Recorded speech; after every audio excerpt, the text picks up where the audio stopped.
2.5 years of collective celibacy, what I've learned. I did about 18 months of celibacy back, when did that start? In early 2022.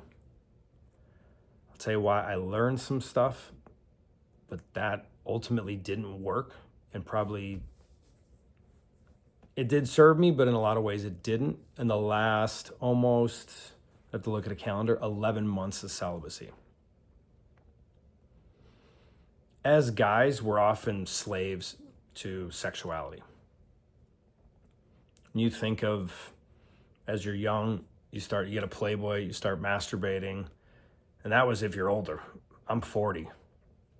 That was still a thing back then. Now it's so much faster, it's so much younger, so much more. It's now you have AI. It's amazing to what the future will bring for many young boys. Why I went into celibacy, I had a rough breakup a few years ago and decided to take time for me. I did like celibacy-ish, meaning the first part was probably 8 months, maybe 7.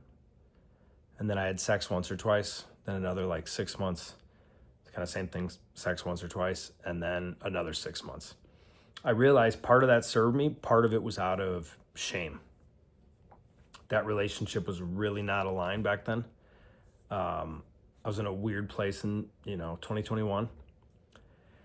And some of that served, but again, some of it's coming from shame. It's when you're doing something from shame, it's never a good thing. If that's really what's making the decision, it's like if you're making a decision, you have the options of love or fear, and you're making a decision from fear, not a good thing. So I learned stuff from that. I started to appreciate my energy.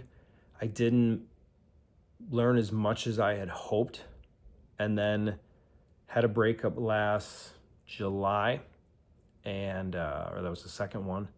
Dated someone a few months after that, and then while I was in Brazil, of all places, decided that like, okay, I'm gonna go into a deeper sense of celibacy. And I've found that there's levels. Also, you get to write the rules of what celibacy is. Does that mean you don't masturbate? Does that mean you don't finish? Does that mean you don't think about anything? And this is where it gets into nuances. There's something really powerful of having your energy be yours and for you. Also, there's a whole nother layer once you get into these sexual cleanses. This is something I totally didn't believe in a year ago. I bought all this stuff. I thought it was too airy-fairy. I had the stuff sitting on my counter by my TV probably for 2 months. I'm looking at this stuff. This, salt, essential oils, candles. I was like, this is weird, man. This is like too goofy, too woo-woo. Even though I've been into a lot of alternative stuff, it was just too, I was like, I'm not a chick. I'm not doing this. So I did it anyways. And I was shocked after I did this 8-day process and I repeated some things, what we hold in terms of sexual energy. So if not having sex with anyone, I can't pick up new sexual energy. But there's these different mystical things. Again, into a lot of alternative stuff, spiritual stuff. A lot of it I'm not, and I'm skeptical of a lot of it. So when I've heard these things of whenever you were the partner, even if you just kissed them, there's that theory. I think it's better to call it a theory than a fact because it's not really quantifiable. But if you've had sex with someone, you exchange energy. I think that's very true. You need experiences to realize how true that is, or having it on you or getting it off of you, and then you become a believer pretty quick. I was skeptical even for the stuff I've tried. And they say even if you kiss someone, that's like the start of that energy and connecting. Again, you're watching me on YouTube. There's a lot of stuff on YouTube. To each their own. You might think this is woo-woo. I certainly did. But I had this cleanse. I did it. I felt radically different. Like, I felt like I did probably 5 or 10 ayahuasca ceremonies just around sex. So when I cleaned this off, my thoughts changed. What I started to attract changed. If you want to get really weird, lovers I haven't seen in years reached out to me. On one particular day, the day I finished this sexual cleanse, and the candle is like burning out, that's how you know it's over. You burn these candles. It's a whole thing, a whole ritual. The timing was just too weird. But certain things came up where I would think of a partner from a long time ago, and it's somewhat intuitive. There is a structure to it for sure, but I did my best to trust the process, even though I was a bit resistant at the time, and had a lot of weird information come up. It could feel like a huge weight was off my shoulders, and things that one or two things I hadn't been able to shake. Even someone who I know, who I believe got possessed by like an entity, that's a whole other weird story. That person, which is actually a guy, not someone I was having sex with, but a friend, I actually felt that energy coming off me. I didn't realize I was still carrying some of that. So going into celibacy, you have a different sense of connectivity to you and being grounded and connected to you. There's semen retention, which is another part, which I think if you're new to semen retention, to make it really simple, track how much you're ejaculating and start to significantly reduce it. If you ejaculate every day, a lot of guys do, depending on what age you are. If you do start doing that once a week, once every 5 days, it makes a big difference if you're watching this and you're 20 versus if you're 40. If you're 20, and there's these different formulas online where it might be every 3 or 4 days. If you're 40, probably like every 2 weeks. These things make an enormous difference. And it's one of those things, like you can watch this video and think of like you're 50 pounds overweight and you're watching a video about losing weight and gaining muscle, right? You can watch that and go, all right, I should probably, do intermittent fasting and go to the gym and have a chicken salad so I get my greens and I get some healthy olive oil and chicken and hit my macros. But that is a theoretical concept. It's not relatable until you do that challenge for 90 days. Then you go, oh man, wow, I'm starting to see abs. I didn't even know I had abs. I lost this weight. What's going on? Then you start to really know yourself, or that part of yourself, and what's possible. So as guys, we're kind of all addicted or dependent on sex, or said differently, and more than ever before, ejaculation, which is going to come from, for a lot of us, porn. Do I think porn is inherently evil like some people teach you? No.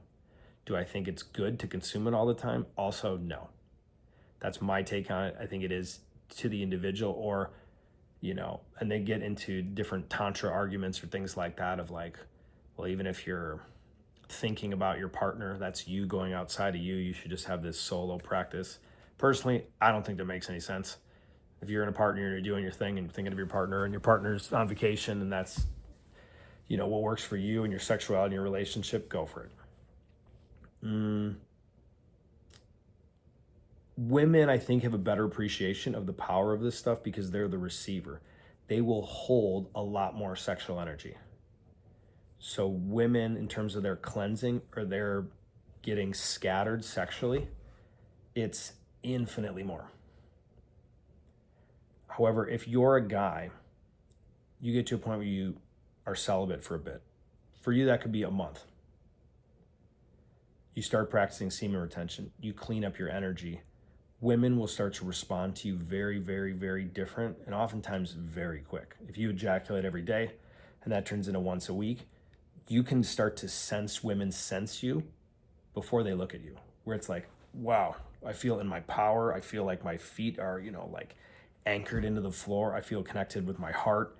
And you're walking around and you can kind of like sense a girl. It's almost spiritual and animalistic, like instinctual, like she's gonna smell you. And it's a wild thing, and it's something that you're just gonna think I'm some goofy guy on YouTube. Maybe you will, maybe you won't. Teach their own. Until you give it a go. It's just like you see some dude who has abs and you're like, I bet that guy, he's a jerk. He's always had abs, whatever. And then you go and you follow something for 90 days and you're like, oh my God, there was abs underneath my beer belly. Holy shit. I'll share two more things as we wrap up here in a little bit. There are levels to maintaining your sexual energy and semen retention. I haven't heard anyone break it down like this. Like if you're a priest and your sexual energy is shamed and you're not using it, I think it can be like, it almost dries up energetically. Because the energy around it is, this is bad, I have to suppress this. You see priests that are overweight. I'm using priests as an example, pick whatever religious thing. Overweight, they smoke cigarettes, drink a bunch of coffee. They're not maybe like a proper alcoholic, but they like their wine. That's an outlet of, wanting to move that energy or move something or move the wild man. So that is like a neutralized or a negative energy. Next is semen retention without ejaculation. You start to build energy, you start to feel it. You start to go, oh, wow, there's something here. I didn't know this, or, the next part, which would be like stage 3, is you do that and you actually move the energy, whether that's through breath work. Again, these are solo practices, these first 3. Or you could masturbate, and if the point of no return is 9.5, you try not to go past the 7. Because if you go too far, then you're like, shoot, I didn't maintain it. So that's the most ideal stage if you don't have a partner. If you have a partner, it's one thing if they're like a friend with benefits or whatever. I wouldn't recommend that personally. Many of us go through that phase. I don't think it's sustainable. I think it causes a host of other problems I can talk about in another video. But stage 4 is you're with someone you want to build, that you love, that you want to grow with, that you're attracted to, that gets your journey, you get each other. Your balls, your cock say yes, your heart says yes, your mind says yes, like that type of partner. That is, of these other 3 levels, if that's level 4, it's infinitely different. That most of us won't have the balls or the courage to even play with stage 3 and stage 4, especially stage 4. That your expansiveness, your energy, it will shock you. What you can feel, what you can access, what you can create, what you can manifest at that level. Then that becomes a whole nother thing. And again, I invite you, I challenge you, if you have the courage, if you have the balls to go there. And you might be in a relationship for a year and you're gonna hey, we're gonna try something different. And you're leading the relationship in that way. If you haven't tried these things, it is a total game changer. I can tell you this last 11 months, being single, being celibate has been the most different. The most in the last few months. I've even taken it to another level. It's totally changed how I feel in my body, in my meditations, my muscles, my connection with myself. And as a guy, you trust yourself more, you respect yourself more when you go, hey, I'm not going to ejaculate for a month. And then you do it and you're like, wow, that was hard, but that was worth it. You view yourself differently. You look in your own eyes in the mirror and there's a different level of connection. Forget anyone else, but a different level of connection and certainty within you, for who you've become and who you're becoming.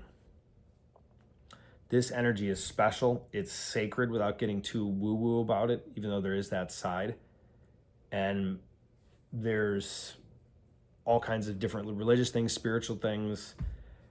You can talk about someone like Mike Tyson or boxers, how they're retaining and they build energy, where this is a game changer. And I'll leave you with this. This last almost year has been a totally different journey for me. And it's been radically different than what I did a few years ago after a breakup. That this time around, it was much more intentional. And it's had which I haven't talked about yet publicly, but it's had levels to it. So if you haven't tried celibacy, to give it a try, you could start for a month, ejaculate once a week. It totally changes how and who you are.